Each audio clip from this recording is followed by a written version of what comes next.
Ashama harka bunee kabajamtootaa fi hordoftoota chaanala hayyuuwwan egaa guyyaa irraa kanatti barnoota iccitii lama babbareedduudhaan isiniif qabadhee dhufe. Iccitii lamaan babbareedduun isiniif qabadhee dhufe keessaa mee iccitii tokkoffaatti ichi isin dabarsee isin haa argisiisu. Garuu namoonni chaanala kanaaf haarawaa taatan hundi keessanuu kan guyyaa irraa kana dhuftan subscribe chaanala kiyya godhuudhaan mallattoo notifiikeeshinii madditti argamtu ol irra godhachuudhaan akka viidiyoon kiyya salphatti isin qaqqabu godhachuu akka hin daganneen isinin jaa.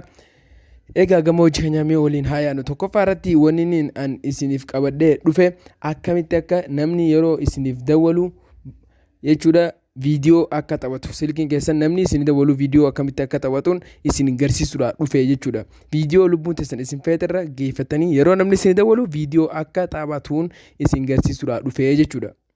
Fakkeenyaaf mee isin haa argisiisu mee kunnooti silkii xiyyaarratti isin haa argisiisu mee kunnooti akkuma argaa jirtan kunnooti yeroo namni naa dawwalu iddoo kanarratti kunnooti yeroo dawwalan akkanatti naaf taphataa jechuudha. Kunnooti isin haa dhageessisu mee.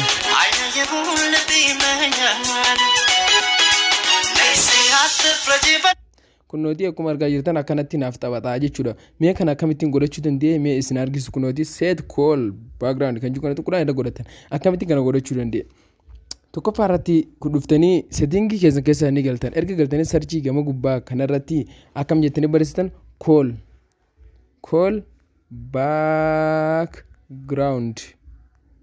background jettanii kun akkanatti ni barreessitan.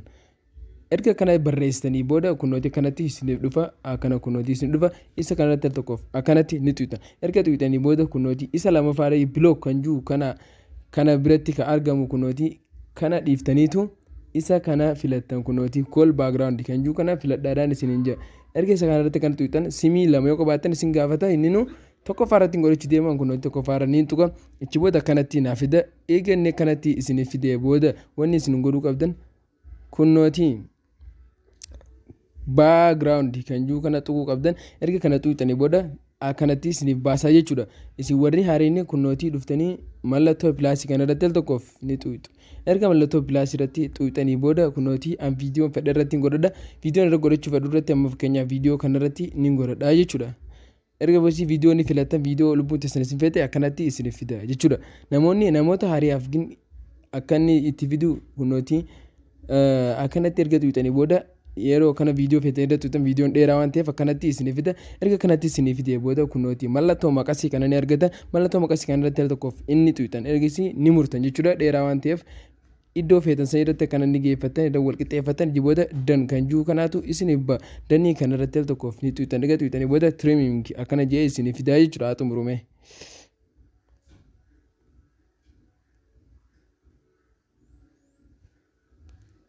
Ergasii erga xumuree booda gama kana akkanatti isiniif dabarsaa jechuudha. Wanni isin dagachuu hin qabne asirratti kunnooti iddoo kana silent ta'ee jira. Silent kanarraa banuu qabdan.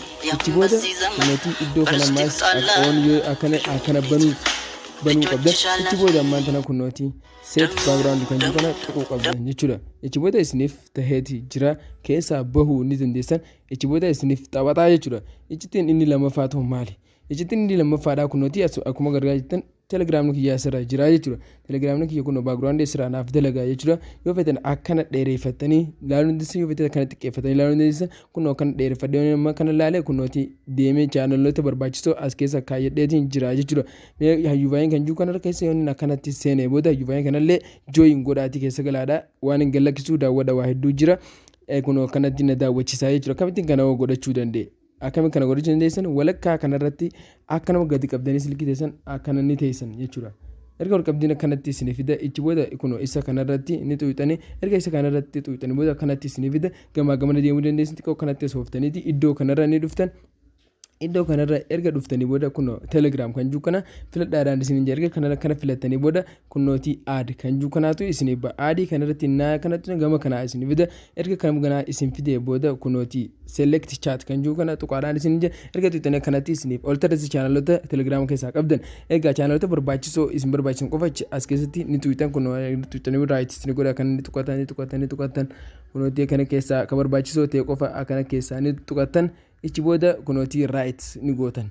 Right erga gootanii booda ammallee wanni isin gurgurtan gama gubbaa kanarratti kunnooti gama gubbaa kanarratti wantaatu isiniif mul'ata danii kanarratti al tokkoof danii kanatti erga tuutan akkanatti isin fidaa jechuudha. An duraan tokkoon qaba ammallee lama naaf ta'eetii jira jechuudha. Akkana dheereeffachuudhaas ni dandeessan.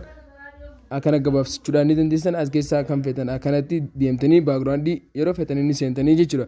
Egaa barnoonni kiyya guyyaa irraa kan akka asirraa gammaddan abdii guddaadhaan sidaa qaba. Chaanala kiyya subscribe godhaadha. Hamma viidiyoo biraatiin walitti deemnu isin jaalladha isin kabaja. Baay baay.